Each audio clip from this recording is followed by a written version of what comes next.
Nós estamos mais bezig met charla no bairro.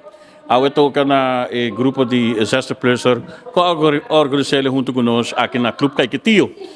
Mas tem basta audiência e basta pergunta também.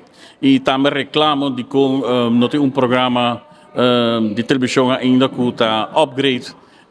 Todo usuário não conhecimento tocante de lei não cambia, mas lei de peatão, lei de retonda, de tram e o fenômeno novo que está vindo hoje, que está veículo eletrônico, para estar mais duidelijk para tu gente. Esta bruha qua leen me coi. Ato mahaya isay daw bom uitleg aan. Senhora Puntra, pero a mim nunca está sai aqui. Para Kiko nós não põe programa na televisão que explica Kiko a cambia. Então a mim é super importante. Porque adulto maior não quer quedar casa e quer correr no seu auto, sair à noite.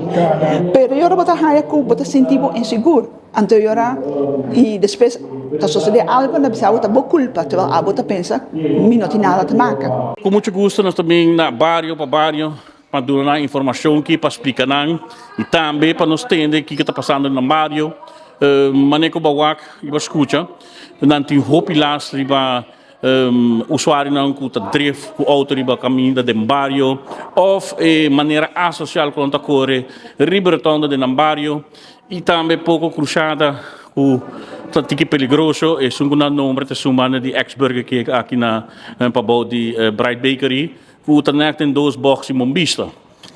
Dus tudo isso não bom para nós ter na conta e ora que nós possamos que a instância concernida para nós trazer de lá também para o axi também cambio. Você como vai bem nós temos que dar pedra para a direita e segurança de tráfego em sua totalidade. Então ora nós saímos aqui. Se você lembra, você vai ver caminho. O que nós estamos planeando com o Centro de Bairro Brasil, outra semana nós saímos fecha, então nós estamos para ir agora. E nós vamos começar e nós vamos seguir o de bairro. Nós falta norte, outro bairro mais, então tique nós estamos. Isso aqui está para trazer conscientização da situação atual de tráfego e também trazer cifras atualizar, por exemplo, de aumento, para ter na conta também que o não por si assim é incubado de uma maneira ou outra, é falta de conhecimento e também maneira mais eficiente para trazer segurança em tráfego para nós tudo. Já que nada me quero agradecer a natureza que está ajuda, tudo voluntário.